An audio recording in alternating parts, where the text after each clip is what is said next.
everyone, welcome to Net Economics classes. I am Priyanka and we are doing part 31 of the lecture series of daily 10 questions. If you find it helpful, then like, share and subscribe my channel. Now, question number 1 of this series is the biggest holder of Government of India dated security. India की जो dated securities हैं उसमें biggest holder कौन है?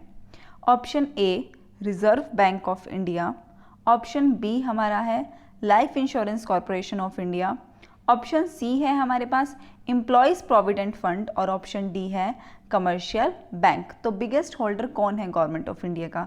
क्या correct answer होगा इसका? देखते हैं हम.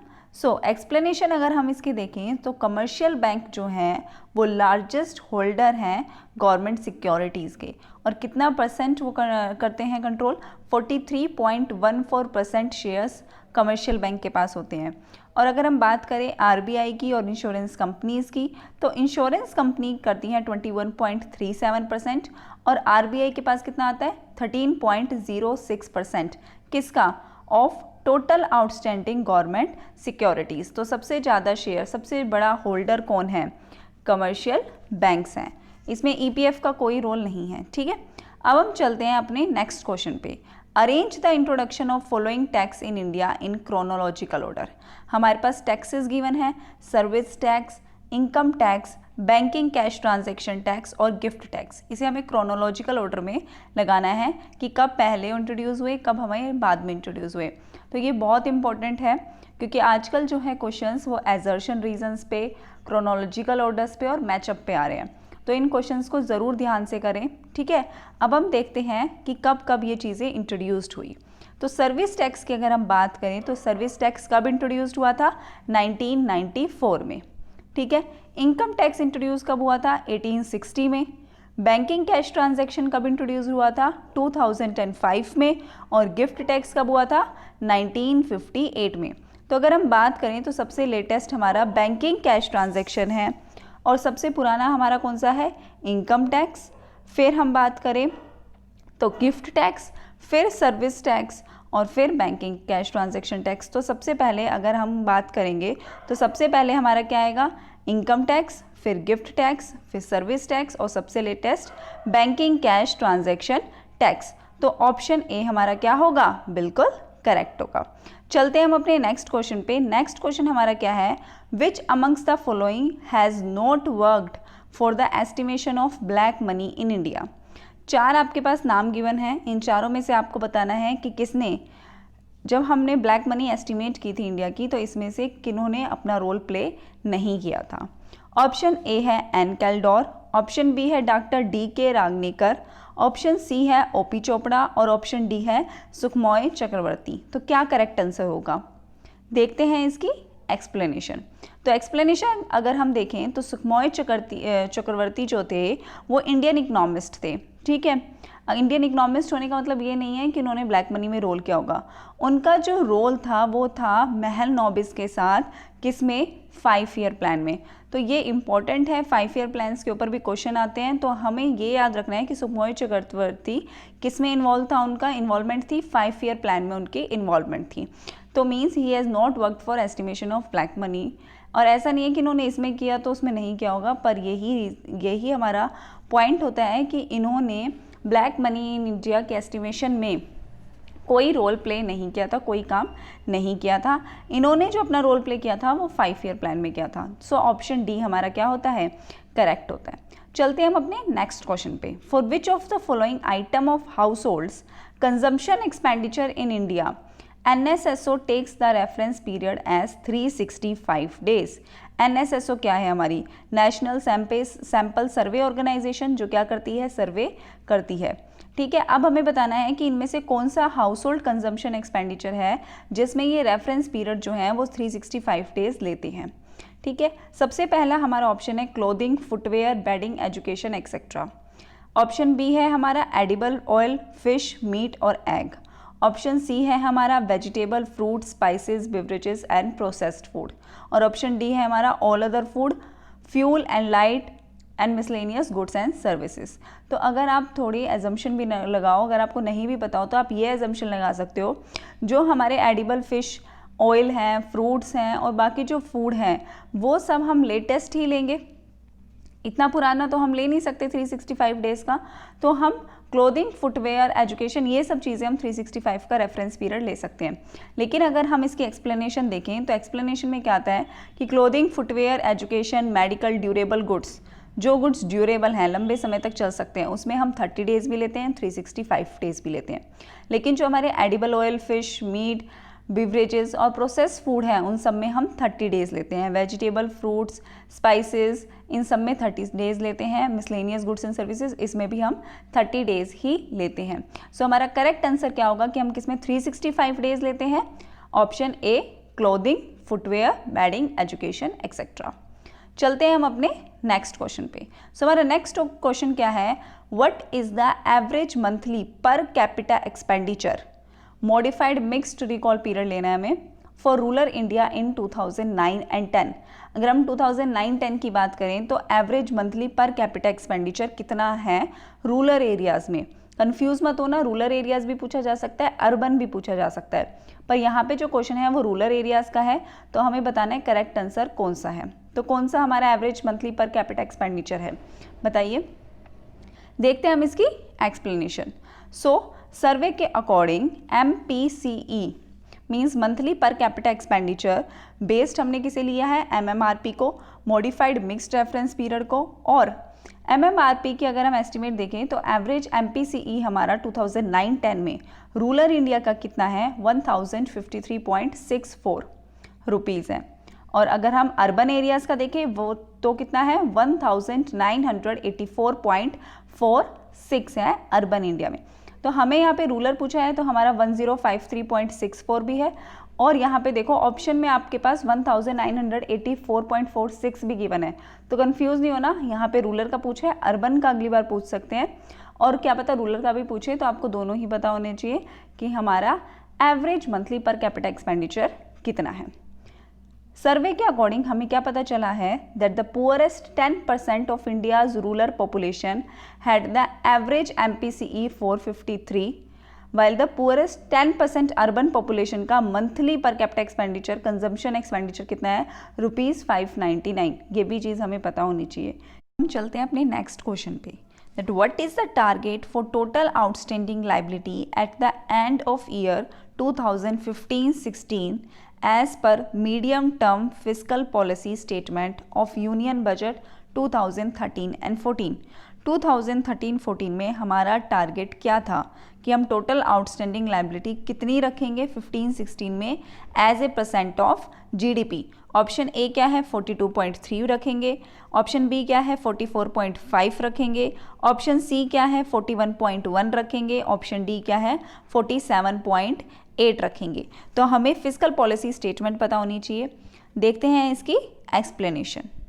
सो अगर हम इसकी एक्सप्लेनेशन देखें तो हमने देखी medium term fiscal policy statement, ठीक है, जो हमारा फिस्कल इंडिकेटर है एज ए % ऑफ GDP। अगर हम उसमें बात करें तो हमारे ये 5 पॉइंट्स गिवन हैं। इफेक्टिव रेवेन्यू डेफिसिट कितना रखेंगे हम टारगेट 14-15 का, 15-16 का। रेवेन्यू डेफिसिट हम कितना रखेंगे, फिस्कल डेफिसिट कितना रखेंगे, ग्रॉस टैक्स रेवेन्यू कितना रखेंगे, और total outstanding liability at the end of the year हमारी कितनी होनी चाहिए। तो यही हमसे पूछा है कि टोटल आउटस्टैंडिंग लायबिलिटी कितनी होनी चाहिए।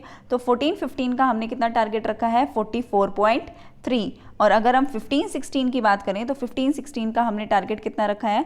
42.3। तो ये सारी चीज़ें ये आपको पता होनी चाहिए, इसलिए मैंने ये पूरा चार्ट गिवन किया हुआ है।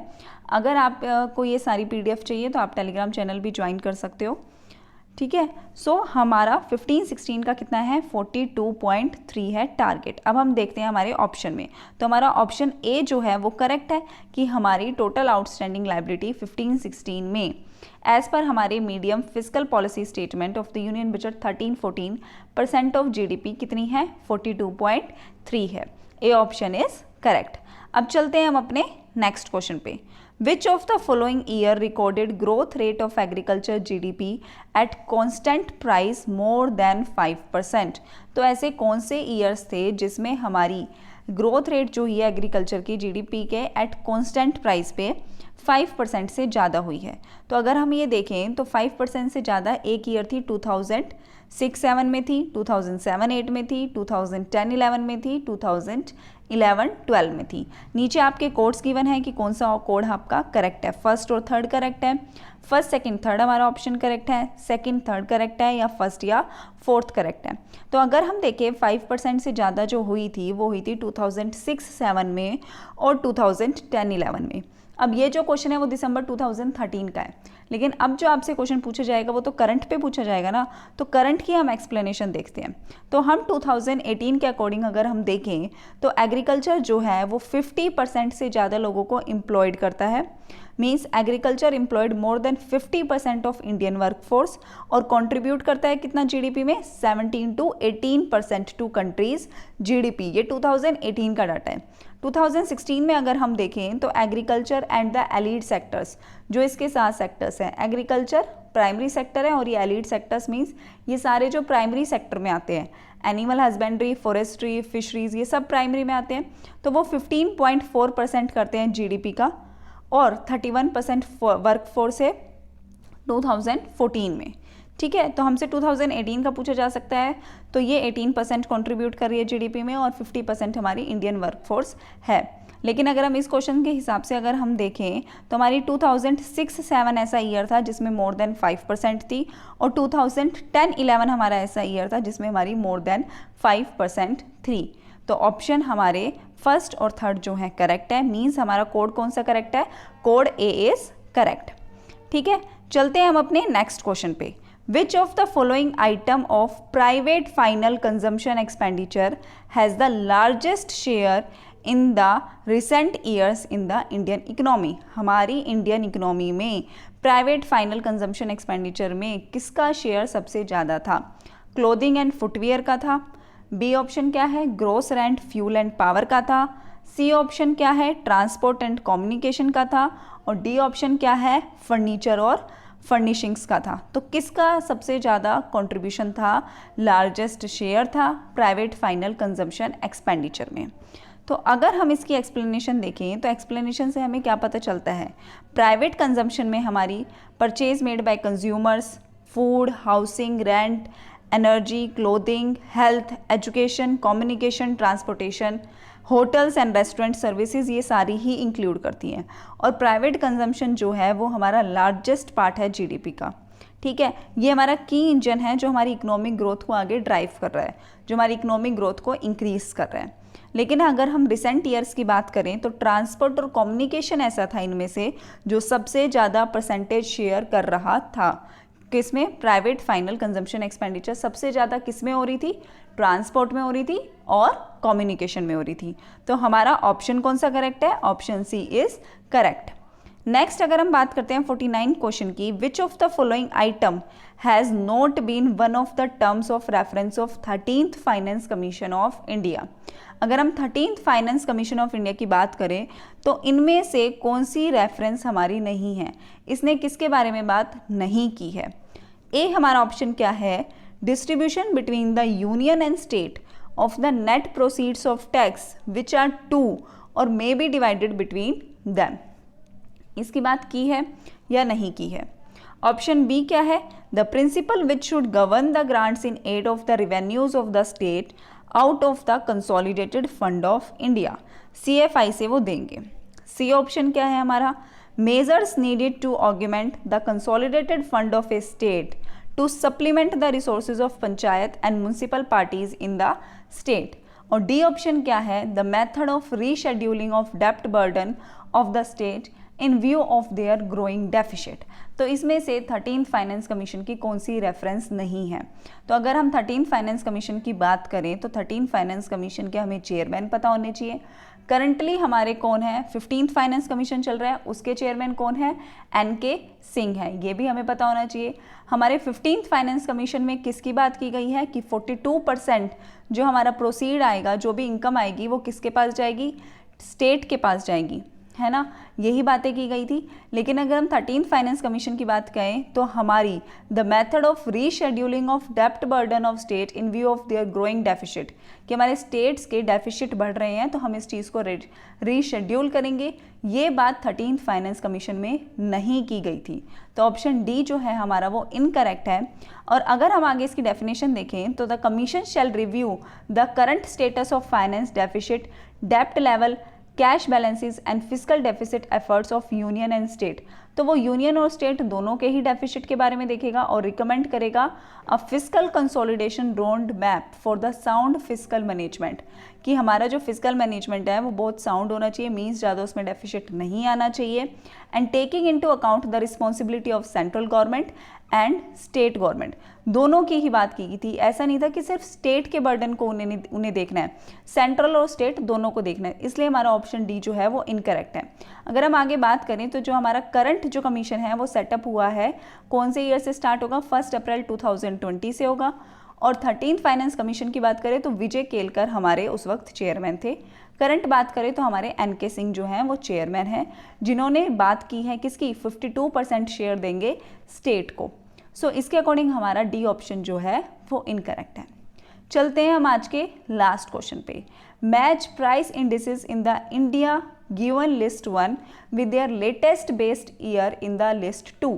यहाँ पे हमारे सारे इंडेक्स गिवन है, 4 index, wholesale price index, industrial workers index, consumer price index और एग्रीकल्चर लेबर इंडेक्स।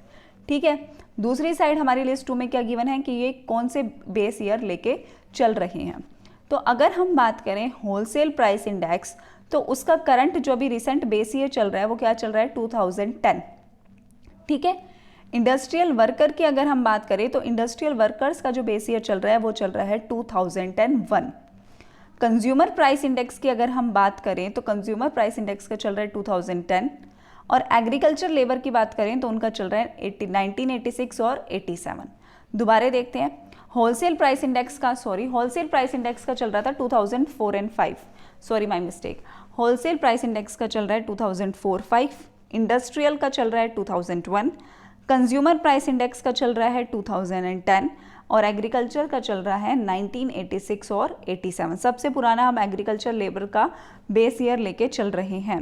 तो अगर हमें ये भी पता है कि हम सबसे पुराना एग्रीकल्चर का लेके चल रहे हैं 1986-87, तो भी अगर हम कोड्स अपने देखें तो ऑप्शन ए हमारा करेक्ट हो जाएगा कि हमारा डी का 4th आएगा। अगर आपको क्वेश्चन करने हैं तो आपको ऐसे मैचअप्स के क्वेश्चन में आपको 1-2 चीज़ें पता होनी चाहिए, तो आप आसानी से कोड करेक्ट कर सकते हो कि ये कोड हमारा सही होगा, क्योंकि एग्ज़ाम में आपका आंसर सही होना इंपॉर्टेंट होता है, उसके पीछे की थ्योरी आपके लिए आगे फ्यूचर के लिए इंपॉर्टेंट है, but at a point of time आपको उसका करेक्ट आंसर ही पता होना चाहिए ना। तो ये ध्यान रखिए कि एग्रीकल्चर लेबर का कौन सा चल रहा है, सबसे पुराना ईयर चल रहा है 1986-87 जो हम बेस ईयर लेके चल रहे हैं। Okay class, thank you so much everyone. आपको अच्छा लगे तो लाइक करना मत भूलना, शेयर करना अपने फ्रेंड्स के साथ। Thank you everyone, bye bye.